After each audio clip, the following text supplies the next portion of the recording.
What unimaginable horrors unfolded in a Chinese capital in 1937 that shocked the world and hinted at the brutality to come? The 1930s had begun with hopes for global disarmament and lasting peace, embodying the spirit of Locarno. By 1937, those dreams are in tatters, as the actions of Japan, Italy, and Germany lead to a growing sense of crisis. In the Soviet Union, dictator Joseph Stalin sees threats from all directions and pushes forward with rearmament and crash industrialization. He has also launched a massive purge of suspected political rivals, class enemies, and foreign agents, now reaching their height. Hundreds of thousands are arrested by the Soviet secret police, the NKVD, in a manifestation of Stalin's personal paranoia. It takes on the aspect of a moral panic, a witch hunt for enemies within. Most victims are innocent but coerced into confession.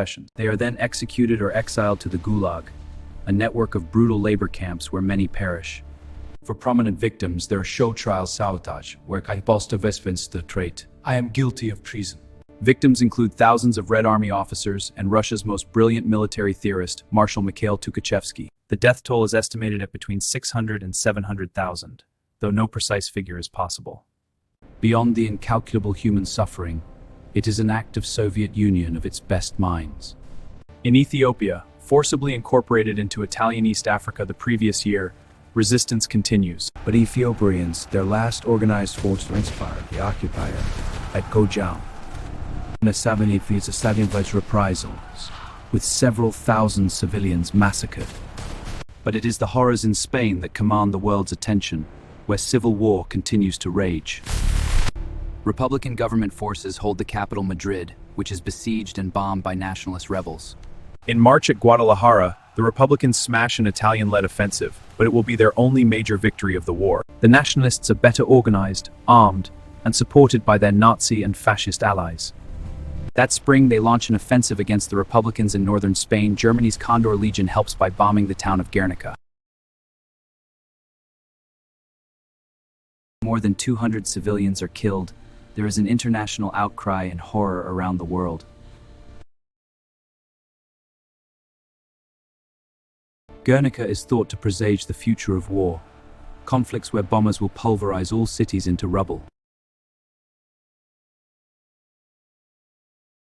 But neither Britain, France, nor the USA will budge from their policy of non-intervention.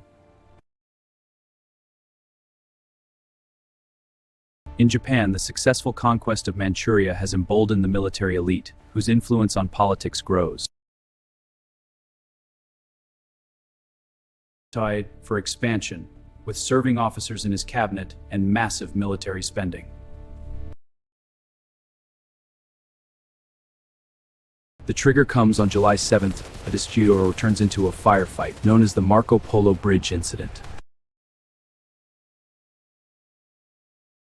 Both sides escalate. Japanese pour in reinforcements while China's leader Chiang Kai-shek announces a war of defense.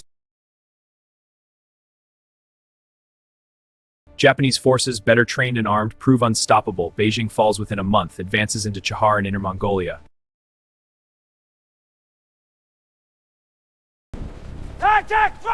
Chiang goes to a threat of China's largest city under global media gaze.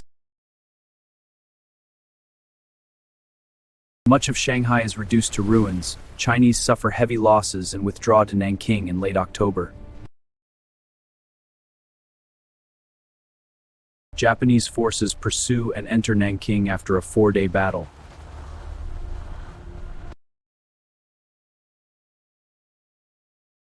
The horrifying events that follow become known as the Rape of Nanking. Soldiers terrorize the city for 6 weeks, looting and murdering. 30,000 Chinese prisoners of war are shot in mass executions. The civilian death toll is even higher, estimated 100 to 200,000. Japanese atrocities appall the world and are condemned by the League of Nations and USA, but there is no action. Germany cuts off aid to China, favoring Japan as a superior partner.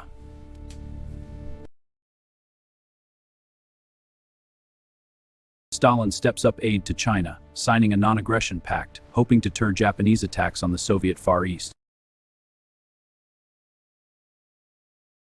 By late 1937, the alliances that will define the great conflict to come are taking shape.